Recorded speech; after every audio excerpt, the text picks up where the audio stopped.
So we're talking about the Beis Hamikdash, yes? And we've been talking about how the Beis Hamikdash had two components. The one component being the human input, which is basically our structure. We'll build the Beis Hamikdash to some or another extent. And then we spoke about there's the divine input, which is what Hashem will invest into our Beis Hamikdash that we make. Larry said yesterday that it's like an augmented reality. Somebody else said an interesting thing to me afterwards, that isn't that what happened in the Mishkan, and which I think I'd actually mentioned, that in the Mishkan, Hashem only put in the divine presence after we had created the structure. So yesterday we spoke about the fact that there are mitzvahs that are intertwined with each other and they all have to do with the construction of the Beis Hamikdash. So that's what we're going to have a look at today. But by way of introduction first, it's really interesting that when the Torah tells us, when the Jews were in the desert, that there was an instruction to build the Mishkan, the sanctuary, the words that are used are Asuli Mikdash. That's interesting because Mishkan is a reference to the temporary sanctuary that was in the desert. Mikdash is a reference to the permanent structure that would only be built in Yerushalayim, in Jerusalem. So it is interesting that when at the beginning it talks about the Mishkan, it already calls it Mikdash. Vasuli Mikdash. That's interesting. Now, if you have a look, when you go through the Rambam, and he goes through the laws associated with building the Beis Hamikdash, you're going to see another interesting thing. Bear in mind that the Rambam's Mishnah Torah is a book of laws. And in Judaism, everything is very carefully selected and calibrated. So if something is a book of laws, then whatever information is included must be legal information. If you want to talk about historical information, well, that belongs in a different book, which would be a book of history. So what's very interesting is that when he gets into the laws of building the Beis Hamikdash in Jerusalem, he first gives us history, tells us about the Mishkan that the Jews built in the desert. Then, more importantly, he focuses more on this, that the Mishkan, when the Jewish people got into Israel, was then re-erected in a place called Shiloh. And it stood in Shiloh for a number of centuries, for a long time. And then it moved from Noiv and to Givon. It gives a whole history about the Mishkan. So, one second, but you're a book of law. It's not a book of history, it's a book of law. Why are you getting caught up in the history? And so the implication that the Rambam insinuates is that the Beis Hamikdash is one continuum. It began with the Mishkan in one phase. That was like if you want, the temporary phase of the temple. And then it became more permanent when it was established in Shiloh. So as opposed to the desert where it moved around a lot, in Shiloh it became more permanent, but it was still a temporary structure. And then eventually it became the Beis Hamikdash, which was a permanent structure. And he's telling us that it's all one flow and one mitzvah and one continuous process. Now that's quite interesting for us. When it comes, though, to tell us about the Beis Hamikdash, so there, as I mentioned yesterday, the Rambam does not talk about this particular fact that we're about to share in the laws of the Beis Hamikdash. He brings it up in the laws of kings. And he says this. He says that when the Jewish people came into Israel, they were commanded with 3 mitzvahs. The one mitzvah is to appoint a king. The second mitzvah was to wipe out the descendants of Amalek, who's the arch enemy of the Jewish people. And the third was to build a Beis Hamikdash. So now that's interesting because if you're talking about building a Beis Hamikdash, surely the Rambam should have spoken about it in the context of the building of the Beis Hamikdash. He doesn't. He speaks of it in the context of the king, which is very interesting. Now that implies that these 3 mitzvahs are somehow interrelated. So for example, if you look in the Torah tells us that there's a mitzvah, Ukshartam la'oisal yodecha, there's a mitzvah to tie tefillin on your arm. There's a separate mitzvah to put tefillin on your head. There are 2 mitzvahs. So theoretically, if God forbid a person would lose an arm, they would still put tefillin on their head because it's an independent mitzvah.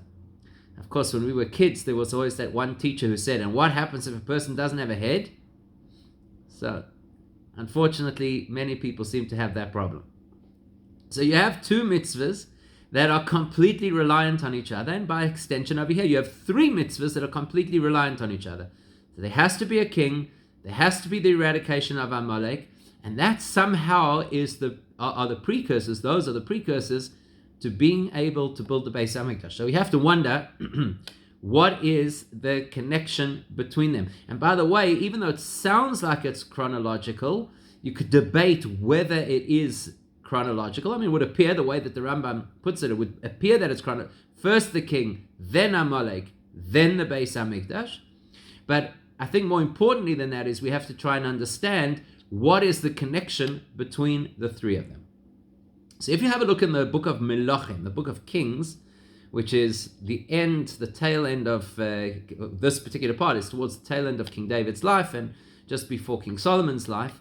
So it says that King David was, so to speak, in his house, in his palace. So he's a king. There you have point number one, he was a king. Then the pasuk continues and it says that Hashem brought peace to Israel from all the nations around them. So as I mentioned yesterday, Amalek does not necessarily have to be genealogical, it could be ideological. So any nation that chooses to become our enemies is ideologically Amalek.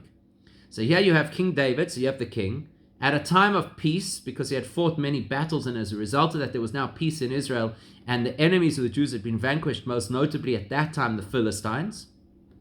What's the next thing that happens?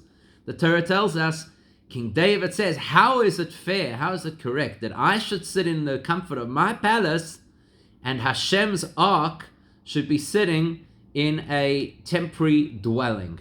Okay, that's basically what happens. And he has this conversation at the time. He has the conversation with the prophet at the time, which was the prophet Nathan, Nasan Anavi. He says it's not right. And so with that, King David begins a process of bringing the ark to Jerusalem, which is a huge fanfare and great celebration. And then he purchases the future site of the Beis Hamikdash, and he sets about doing some of the groundwork to build the Beis Hamikdash. So there you see it. It's interesting that in that piece of history, you've got these three components in that particular order. First there's a king, there's vanquishing of enemies, and then there is the beginning of the construction of the Beis Hamikdash. So that tells you something. It tells you that there's a connection between the three of them. So of course we have to try and wonder and understand, so what is the connection, right? What's the connection between the three of them? So if you remember, we spoke about the fact that the Beis Hamikdash, there's different reasons as to why there would be a Beis Hamikdash, right?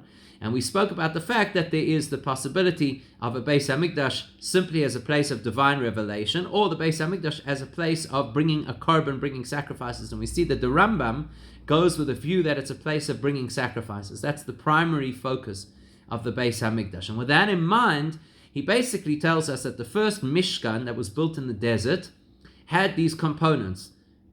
It had the component of a king. Moshe was considered a king.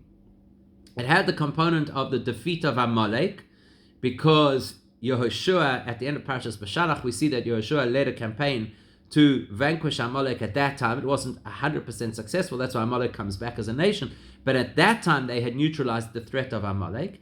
And then you had a place to bring sacrifices. That's how the Rambam frames it. That there was the Mishkan, which was a place to bring sacrifices, because as far as he's concerned, that is the primary goal of the Beis Hamikdash. Later on, when the Jews crossed the Jordan River, so again they had a king. Now it's interesting because Moshe was not technically given the role of king, although the Torah refers to him as a king. Vayihi b'shurun melech, refers to him as a king. Likewise, Yehoshua also had the title of king, even though he wasn't technically a king in the classic halachic sense. He still carried the title of king. He also vanquished enemies, because Yeshua's job was to conquer the 7 nations that occupied Canaan at that time. So he also removed enemies. And then he also set up the Mishkan at that time in Shiloh as a place to bring sacrifices. So it fits very well with the attitude of the Rambam, that these 3 things are required, and that the ultimate goal is to be able to bring karbonos. Now, what's the point? What's he trying to say? So what he's trying to say is that there are 3 components that are interrelated to each other. The first component is represented by having a king. The Jewish notion of having a king is completely different to how it is in any other culture. Because in other cultures, the king is somebody who sits at the pinnacle of society, who has sweeping powers, and possibly could even be an abusive personality. And he gives the community, gives that nation stature amongst the other nations. So very much the role of the king is somebody who's held in high esteem and put on a pedestal. Whereas in Torah, the role of a king is almost the opposite. The role of a king is somebody who is completely submissive to Hashem. I'm not saying that all kings of Jewish history lived up to this, but the great kings of history did. King David, King Solomon, King Chizkiyahu, and others.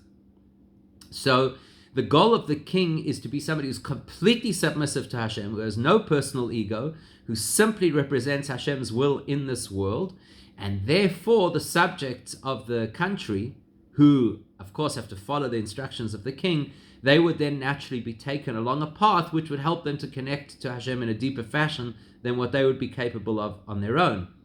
So from that perspective, what's the first step? The first step is to have this king, to have the spiritual mentor, kind of powerful personality who leads us to a spiritual state of connection to Hashem that is unprecedented and something we wouldn't be able to do on our own. The second thing that is required in order to have a Beis Hamikdash is to have peace. So that's represented by the concept of getting rid of Amalek, right? To create a sense of peace in the world. When you have those two components, when you have a healthy spiritual leader and there's a sense of peace in the world, then you're in a position that you could start to come closer to Hashem, to bring karbonos, as the Beis Hamikdash is designed to do. Now, one thing that we know is that everything that happens on the macro level also happens on the micro level. So whatever's going on in the larger world is reflected and is influenced, so it's reflected in and influenced by our behavior. That means to say that in order for us to reach a point where we are deserving of the Beis Hamikdash, so that's the third component in the series, we're not 100% responsible for that component. Hashem's going to decide when the third Beis Hamikdash arrives.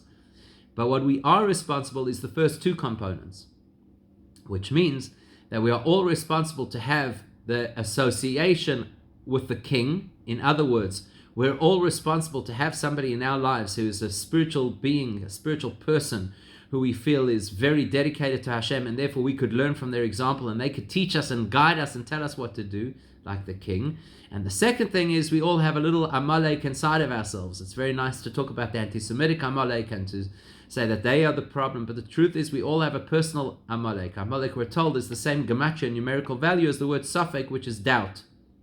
And Amalek is Asher Korcha Baderech, the one who wanted to cool off the enthusiasm of the Jewish people as they left Egypt. So Amalek is apathy. So if we want to prepare ourselves to be able to be ready to receive the Beis Hamikdash, we need those two steps. The willingness to submit ourselves to the authority of greater, more spiritual people who can guide us what we're supposed to do instead of trying to work it all out for ourselves. And number two, to do everything in our power to eradicate that sense of doubt and insecurity about our spirituality on the one hand, and the apathy of our spirituality on the other hand, and that's what prepares us to be able to receive and, please God, welcome the Beis Hamikdash. It should happen immediately.